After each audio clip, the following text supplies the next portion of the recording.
What's up, everybody? Today, I'm going to be giving you all my Eastern Conference predictions and what I think each team's record will be.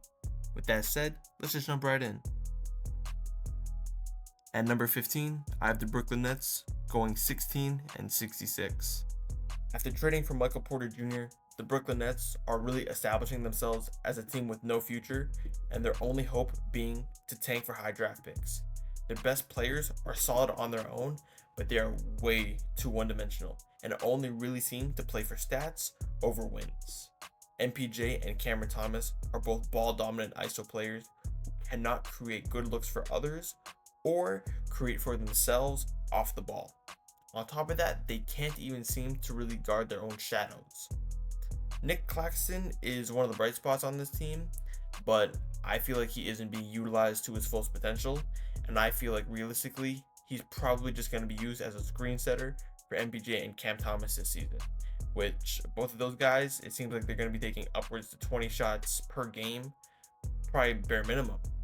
I think this team is probably going to be fun to watch, but I don't think it's going to result in winning basketball. I see this season really just being MPJ and Cam Thomas really just going back and forth every possession, trying to basically just fight over who's going to take that next shot. It's not going to be good basketball. It's not going to be winning basketball. And this is why I have the Brooklyn Nets bottom of the Eastern Conference this season. Next up, I have the Washington Wizards going 18-64. In all honesty, the Nets and Wizards are both very interchangeable when it comes to being bottom of the Eastern Conference. I do think, though, that the Wizards' veteran leadership and experience will drag the team to a couple extra wins. But when your team's best player is Alex Sarr, there's not much hope for your team to be competitive. The Wizards, though, they do still have some good young pieces that could blossom. Obviously, they do have Alex Sarr, their number 6 pick this year with Trey Johnson, and Cam Whitmore, who I didn't even know got traded to the Wizards, to be completely honest with you. Overall, this team is slightly better than the Nets, but they're still a mess of a team. At the 13th seed, I have the Charlotte Hornets going 29-53. Despite being a very fun team to watch, I do not see the Hornets being competitive this season. Now, the Hornets are a bit of an X factor, as their success this season really is going to boil down to how many games can LaMelo play. Because the only season that they made the play-in with LaMelo is when he played 75 games.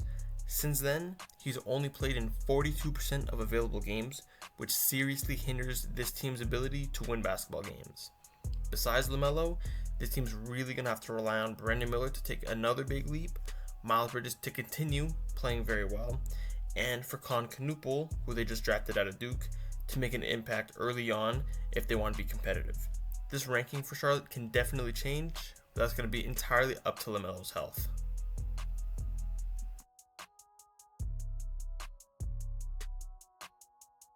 At the number 12 seed, I have the Miami Heat going 36-46.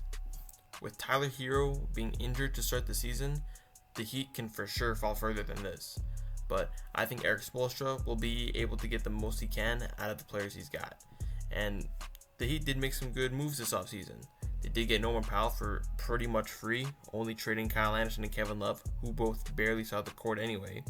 And they do still have decent depth as well with Andrew Wiggins and Davion Mitchell, and obviously Bam Adebayo, who's really going to have to step up while Tyler Hero's out and prove that he can be a number one. This team can definitely go higher, but I still believe that they lack leadership and a true number one option. At number 11, I have the Chicago Bulls going 38-44. The Chicago Bulls have been in NBA hell since Michael Jordan left in 1998. Most years they've been too good for a high draft pick, but not good enough to make the playoffs, or not good enough to make noise in the playoffs. They've been sitting in about the 8 to 12 seed for the past couple seasons while trying the whole DeMar DeRozan, Zach LaVine experiment.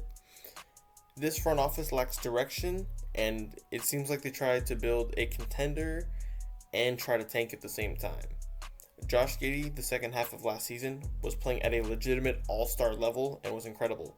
And Kobe White has been very solid, as well as being the team's primary scorer and really blossoming into his own player and being a guy that can take that next step. Unfortunately, the Bulls still have guys like Nikola Vucevic, who is a defensive liability, and is really only okay on offense. The Bulls have two great players on the team right now, but it really only seems like they're trying to make them look worse with the terrible supporting cast they've given them. This team will only go as far as Josh Giddey and Kobe White can take them, but unfortunately, it doesn't seem very far. At number 10, I have the Indiana Pacers going 42-40. Despite their incredible finals run last season, I have the Pacers finishing as the 10 seed, as Tyrese Halliburton will more than likely miss the entirety of next season, and the Pacers did lose Miles Turner to the Bucks in free agency, seriously hurting their team's talent level. Now, the core pieces from that finals run are still there in Pascal Siakam, Andrew Nembhard, and Aaron Nesmith, but the team is still missing their leader and best player.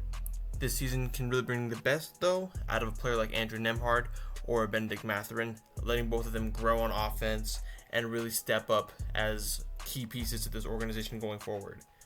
But even with that, the Pacers are missing way too many key pieces this season to be a real threat. At the number 9 seed, I have the Milwaukee Bucks going 44-38. The Milwaukee Bucks have been in a downward spiral ever since they lost to the Miami Heat in 2023. Giannis is obviously still incredible, but the pieces around him have been steadily getting worse and worse. Chris Middleton got swapped out for Kyle Kuzma, and they waived Damian Lillard after trading away Jrue Holiday for him, and more recently they did lose Brook Lopez, and they did replace him with Miles Turner, which is a solid pickup, but that won't really make a difference for this team winning basketball games. And after this season, I would not be surprised to see Giannis asking out and wanting to go to a different team to contend. Next up, at the number 8 seed, I have the Toronto Raptors going 45-37. Now, the Raptors the past few years have not been super good. They traded away Pascal Siakam and OG Anunoby, kind of propelling themselves into a rebuild. But they did get some good young pieces back in RJ Barrett, Emmanuel Quickley, and Brandon Ingram. And a couple years ago, they did also draft Grady Dick, who's been getting better and better. And they drafted Jacoby Walter in 2024. He's shown a couple flashes. And obviously, more recently, they've drafted Colin Murray-Boyle, who, Toronto's actually hoping wants to play for them. So that's yet to be seen. This team's record last season, I think, doesn't really show what their ceiling actually is, as last season they dealt with numerous injuries to over half their roster, essentially forcing them to tank the second half of the season. If healthy, I think Toronto is a team that teams should not underestimate, but at the same time, they don't have the experience or the superstar leader to really be a contender this season. At the 7th seed, I have the Boston Celtics going 46-36. The Celtics season last year ended in heartbreak as Jason Tatum obviously ruptured his Achilles against the Knicks, sidelining him to start this season. But his recovery so far has been remarkable, and Tatum might be looking at a return sometime around the All-Star break, which would be probably the fastest return from a ruptured Achilles tendon in NBA history. The rest of the team overall has gotten much worse. They traded away Jrue Holiday and Kristaps Porzingis and did get back Anthony Simons, and they did this to stay under the second apron. And even if Tatum does come back, this team will not be as strong as they once were, and the only reason I could see them finishing this high in the standings is if Tatum does return from injury and does, help win games for the Celtics this season. At number 6, I have the Atlanta Hawks going 48-34. This Hawks team might be the best team that Trae Young has ever had around him.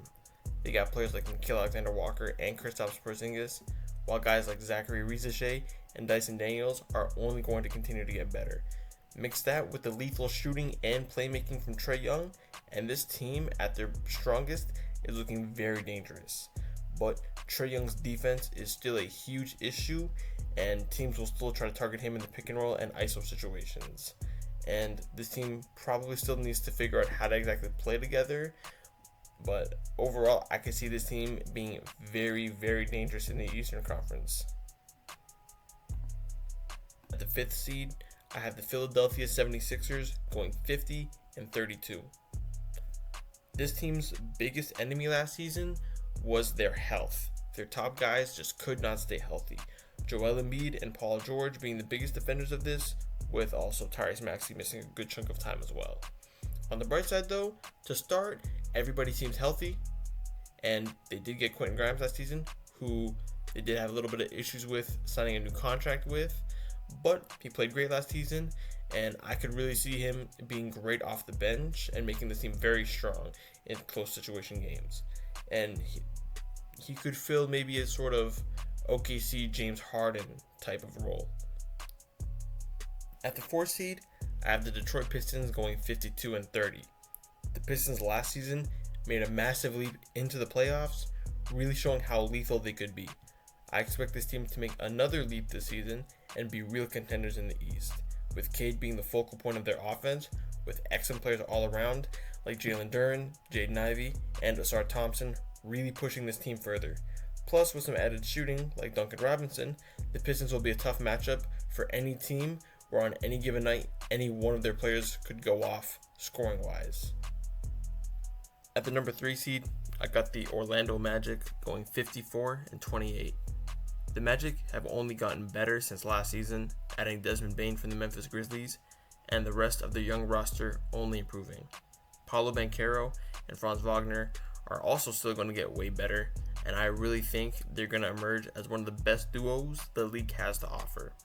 I also believe that Orlando will be a contender this season and could make a serious push to the conference finals or maybe even the finals if they get that far.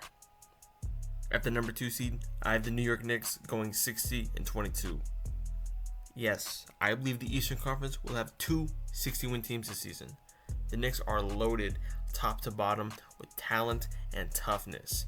Their biggest issue might have just been offensive consistency, but with Mike Brown being their new head coach and a newfound hunger after how they went out last season, I think the offense will be able to take care of itself just fine.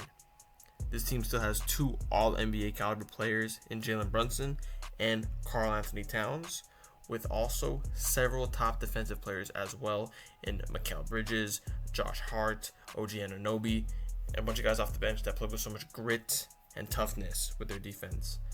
This may be the New York Knicks' best chance to win a title since Patrick Ewing in the 1990s.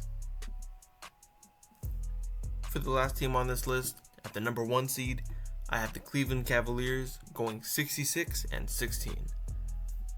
The Cavs are my favorites to win the East again this season. Last year, they went out terribly in the playoffs despite being the number 1 seed, and I think they want to show that they're a serious team that can truly contend. Donovan Mitchell and Darius Garland obviously provide a very, very strong backcourt, while Evan Mobley and Jarrett Allen provide a very strong front court. And defensively, this team is almost flawless. Their biggest flaws are really coming in Donovan Mitchell and Darius Garland.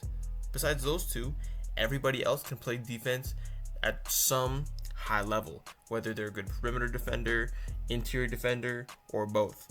Evan Mobley obviously won Defensive Player of the Year last season, but if Wemby was healthy, that wouldn't have happened. But even then, he still would have gotten second place, and he's still an incredible defender. This team, they got some nice young pieces. I think they're going to only continue to get better, and I think they're going to really make some noise this season.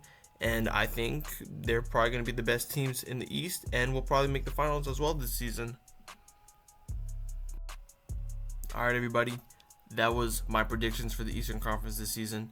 Please let me know what you guys think of my list. What would you change? What would you keep? And what you guys' predictions are. And with all that said, though, that's the end of this video. See you on the next one. Peace.